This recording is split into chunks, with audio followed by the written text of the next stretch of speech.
Assalamualaikum warahmatullahi wabarakatuh. Anak-anak kelas 3 SD Cendekia Ambon, alhamdulillah Ibu Guru akan melanjutkan kembali kisah Nabi Muhammad teladanku, buku ke-11 tentang penaklukan kota Mekah. Pada video sebelumnya, kita telah mendengar bagaimana Rasulullah SAW beserta kaum muslimin masuk ke kota Mekah. Rasulullah dan pasukan muslimin membuat Mekah sangat terkejut karena sebelumnya Rasulullah hanya mempunyai 3.000 tentara dalam perang Khandaq menghadapi 10.000 pasukan Quraisy dan sekutunya. Kini mendadak beliau muncul di depan Mekah dengan 10.000 prajurit. Quraisy begitu terkejut dan ketakutan sehingga tidak mampu memberi perlawanan kecuali menyerah. Masya Allah, begitulah bagaimana Allah memuliakan beliau dan umat Islam. Bahkan ketika beliau masuk kembali ke kota Mekah, beliau tidak melakukan satupun penyerangan yang mengakibatkan pertumpahan darah. Begitu mudahnya beliau memasuki kembali kota Mekah dan membuat banyak kaum Quraisy berbondong-bondong masuk ke Islam. Anak-anakku tersayang, hari ketika Mekah ditaklukkan oleh Allah melalui tentara Islam dikenal dalam sejarah dengan nama Fatu Mekah.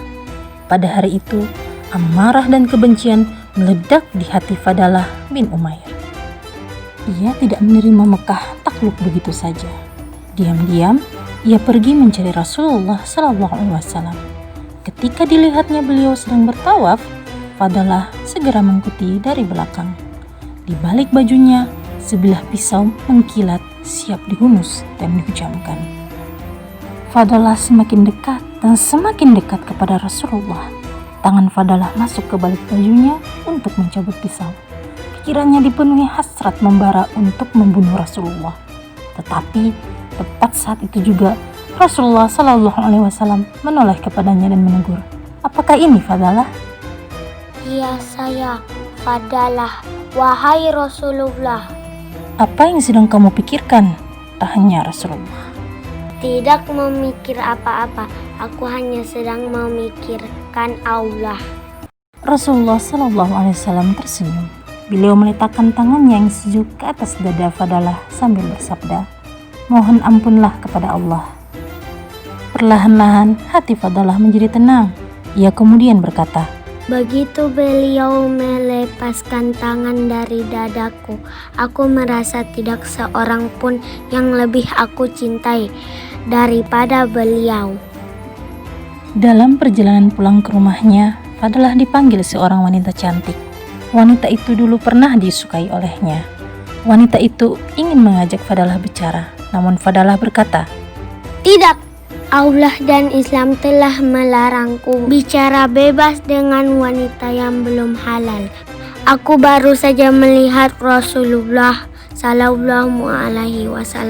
menghancurkan semua berhala. Agama Allah itu sangat jelas dan nyata, sedangkan kemusyrikan adalah kegelapan." Anak-anakku tersayang, sejak hari itu Rasulullah SAW melarang orang berperang di tanah suci Mekah. Beliau bersabda, "Sesungguhnya Mekah telah diharamkan oleh Allah, bukan oleh manusia. Tidak boleh bagi seorang yang beriman kepada Allah dan hari akhir menumpahkan darah dan mencabut pohon di Mekah." Rasulullah SAW bertamu ke rumah sepupunya Ummu Hani binti Abu Thalib. Beliau mandi dan sholat kemenangan sebanyak 8 rakaat. Saat itu, 2 orang musyrik cepat-cepat meminta perlindungan kepada Ummu Hani. Ali bin Abu Thalib berkeras ingin membunuh kedua orang itu. Namun Rasulullah bersabda, "Kami melindungi siapapun yang engkau lindungi, wahai Ummu Hani." Setelah itu, beberapa penjahat besar yang paling keras memusuhi Islam diadili. Sebagian diampuni dan sebagian dihukum mati. Istri Ikrimah bin Abu Jahal menghadap Rasulullah dan meminta agar suaminya diampuni. Rasulullah mengabulkannya. Istri Ikrimah pun menjemput suaminya yang lari ke Yaman. Ikrimah kembali ke Mekah dan masuk Islam. Masya Allah. Mikyas bin Subabah dihukum mati. Mikyas pernah masuk Islam, namun kemudian membunuh seorang Ansar dan kembali murtad serta bergabung dengan orang-orang musyrik. Ali Harits bin Naufail dihukum mati karena ia dulu sering kali menyiksa dan mengganggu Rasulullah SAW. Habbar bin Al-Aswad diampuni Rasulullah. Ia dulu yang mengguncang sekeduk unta Zainab, putri Rasulullah SAW, yang saat itu sedang hamil, jatuh dan keguguran. Setelah masuk Islam, Habbar menjadi seorang muslim yang sangat taat. Anak-anakku, saat itu muncullah kekhawatiran di kalangan Ansar. Salah seorang di antara mereka bertanya kepada saudara Ansarnya, apakah menurut kalian Rasulullah akan menetap di Mekah setelah Allah memberikan kemenangan? Orang-orang yang ditanya saling bertatapan sedih. Mereka sungguh tidak ingin hal itu terjadi.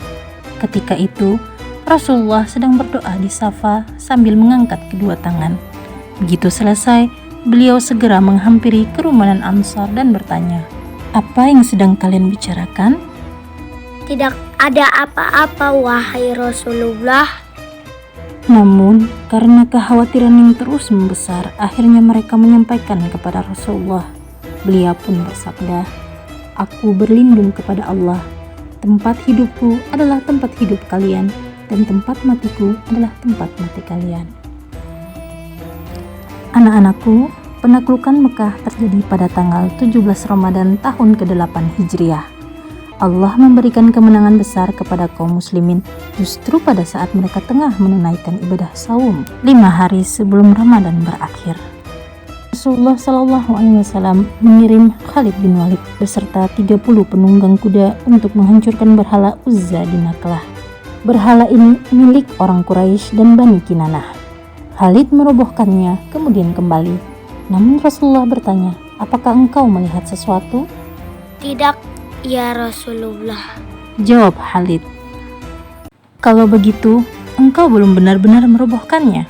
Kembali lagi ke sana dan robohkan." Demikian sabda Rasulullah. Dengan perasaan bergejolak, Khalid kembali sambil menghunus pedang. Namun ketika sampai di tujuan, Khalid dihadang seorang wanita berkulit hitam yang menggeraikan rambut. Orang-orang menjerit melihat tingkah wanita itu tanpa baju.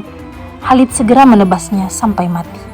Ketika ia kembali ke Mekah, Rasulullah SAW bersabda, "Dulu aku mengira kalau Uzza akan disembah selama-lamanya di negeri kalian ini."